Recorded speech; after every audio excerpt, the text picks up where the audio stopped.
ಈ ಕೇಸು ಯಾವ ಕೇಸ್ ನೀವು ಹೇಳ್ತಿರೋ ನನಗೆ ಗೊತ್ತಿಲ್ಲ.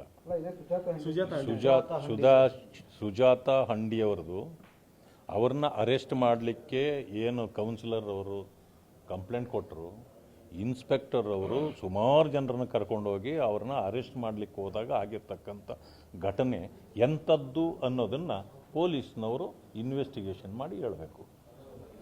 ಇಡೀ ದೇಶದಲ್ಲಿ ಇವತ್ತು ಇದೊಂದು ತಲೆ ತಗ್ಗಿಸುವಂಥ ಘಟನೆ ಅಂಥೇಳಿ ಇವತ್ತು ನ್ಯಾಷನಲ್ ವುಮೆನ್ ಕಮಿಷನ್ ಕೂಡ ಸೊಮೋಟೋ ಕೇಸನ್ನು ಫೈಲ್ ಮಾಡಿದ ಮೇಲೆ ವಿರೋಧ ಪಕ್ಷದ ನಾಯಕರಾಗಿ ನಾವು ಕೂಡ ಅದರ ಬಗ್ಗೆ ಬಂದು ಪರಿಶೀಲನೆ ಮಾಡ್ತಕ್ಕಂಥದ್ದು, ವಿಚಾರಿಸ್ತಕ್ಕಂಥದ್ದು ನಮ್ಮ ಧರ್ಮ. ಸೊ ಇಲ್ಲಿಗೆ ಬರೋ ಹೊತ್ತಿಗೆ ಬೇರೆ ಬೇರೆ ರೀತಿಯ ಆಯಾಮಗಳನ್ನು ಇದು ಪಡ್ಕೊಂಡಿದೆ. ನಮಗೆ ಅದರ ಒಳಹೊಕ್ಕು ನೋಡ್ತಕ್ಕಂಥದ್ದು ಈಗ ಸಾಧ್ಯ ಇಲ್ಲ, ಯಾಕೆಂದರೆ ಅದು ಇನ್ವೆಸ್ಟಿಗೇಷನ್ನಲ್ಲೇ ಗೊತ್ತಾಗಬೇಕು. ಆದರೆ ಇದು ಒಂದು ವಿಡಿಯೋ ಇವತ್ತು ಹರಿದಾಡ್ತಿದೆ.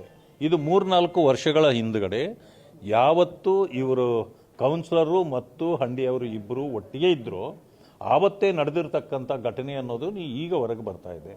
ಇದು ಇನ್ವೆಸ್ಟಿಗೇಷನ್ನಲ್ಲಿ ಈಚೆ ಬರಲಿ ನನಗೇನು ಸಂಬಂಧ ಇಲ್ಲ.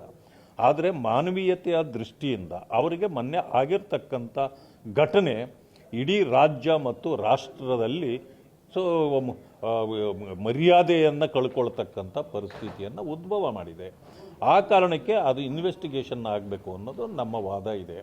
ಇದರ ಮಧ್ಯದಲ್ಲಿ ಇದೇನಾದರೂ ಬಂದಿದ್ದರೆ ಇದು ಕಾಂಗ್ರೆಸ್ನ ನೀತಿಯನ್ನು ಬಹಳ ಸ್ಪಷ್ಟವಾಗಿ ಹೊರಗಾಕಿದೆ. ಏನು ಅಂದರೆ, ಇವರ ಕಾರ್ಯಕರ್ತರುಗಳು ಹೆಣ್ಣು ಮಕ್ಕಳಾಗಿರ್ಬೋದು, ಗಂಡು ಮಕ್ಕಳಾಗಿರ್ಬೋದು, ಇನ್ನು ಮುಂದೆ ಕಾಂಗ್ರೆಸ್ ಕಾರ್ಯಕರ್ತರು ಕಾಂಗ್ರೆಸ್ ನಾಯಕರುಗಳ ಜೊತೆಯಲ್ಲಿ ಬಹಳ ಹುಷಾರಾಗಿರಬೇಕು. ಯಾಕೆ ಅಂತಂದರೆ, ನೀವು ಮಾಡ್ತಕ್ಕಂಥ ಇದು ತಪ್ಪುಗಳನ್ನು ಮಾಡಿಸಿ ನಿಮ್ಮ ವಿಡಿಯೋಗಳನ್ನು ಇಟ್ಕೊಂಡಿರ್ತಾರೆ.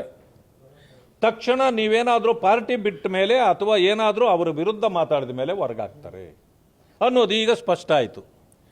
ಅಂದರೆ ಇದು 3-4 ವರ್ಷದ ವಿಡಿಯೋ ಇವತ್ತು ಹೊರಗಡೆ ಹಾಕಿದ್ದಾರೆ ಅಂತಂತಂದರೆ ಆವತ್ತಿಂದ ಏನು ಮಾಡ್ತಿದ್ರು, ಯಾತಕ್ಕೆ ಕಾಯ್ತಾ ಇದ್ರು?